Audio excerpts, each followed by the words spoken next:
Good morning.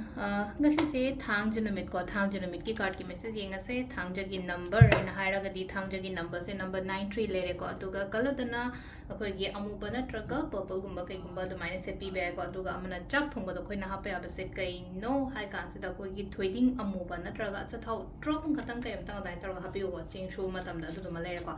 ado hamba da card message yengase timing a phaba sa pe yengase ko portal line harasne ko portal se 88 portal oibanina ko hadi ngasi se manifestations kumba kai gumba to bio ko dum exact 8 o'clock kumba kai gumba dum ai taro ko hadi pung nipan ayu ki nipan oro nungdang ki nipan oro dum ai taro ko nipan sida to biro do e ba khot pa ma dum ma am du su le ra ko adu ga atop ma am su to ba ya ri ko hadi portal ge na ko ngasi je to ba ya bo ko pa ya ba na ko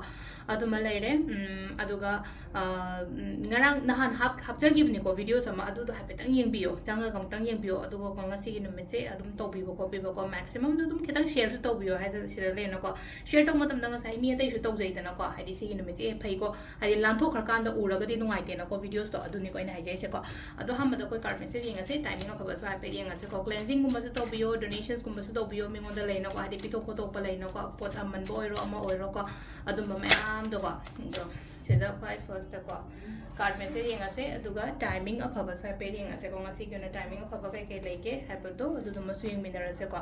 sida aina lothok traise card ohum ko card number 1 card number 2 then card number 3 ko hamba kanjra ani shuba kanjra traga ohum suba kanjra makhala se ko first card khan ba yengase ko first card khan ngai sa ngasi se khatang hai tar ko silai se hai day of delays and like what delays means hai thabak to matam the hurdles kumba lak pa ko pa yet pan kumba lai pa ko pa du oidoni ko yet pa pan ba khot pa ma lai re ko mind se khatang confusion gumba lai ba khot pa ko aduna hai kepta ta no hai mind se pura relax horaga leraga just focus hai tar ko manifestations gumba to bo ko pa ma ko amai tar ko focus gumba to bio ko silai se ko agoba ke do so color da sung sai na black and purple di shelo ha ko do confusion gumba kai gumba am lerga dine angobo gumba shelo ko hadi clear hoi draga di ka ani shuba ko ani sina hadi khatang afaba oina oire ko afaba ha ga day of prosperity and like a day of prosperity means aina thadari ba efforts kari kra shu gumba mayam se yam thina successful oyo haina la ko do ma ko aduga silai no ko hadi sida ai keno le no ko hadi mina ai se follow to biba na traga ai se respect to biba dum basu dum main lai basilai se ko ado se sina ko ye ani shuba khan balai ko om suba se na sida lai se ko silai na confusions kumba kai gumba lai na ko hadi silai na ko hadi confuse gumba lai ba hai tar smai tar ga lai ko aduga mingon su yamna controlling gumba kai gumba to go no ko sum lai ko relationship ta su ngai ko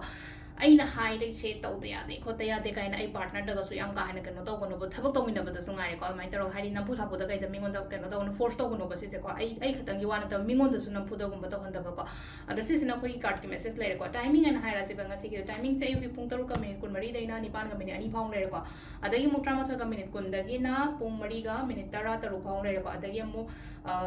nungda oram gi na manga ga minute yang khai mari dai na tare ka minute tara taru phang lai re aduga atheng bahingi na pung nipan ga minute kun tha tare ta gi na ahingi pung baroga minute ni fuma tho phang lai ko ado nongalam dai na ahung ga minute kun mari dai na mari ga minute ni futaru phang lai ko sisina ko gi ngasi ko na fa ba time ko ado se lai re ko daily card message ma'am thank you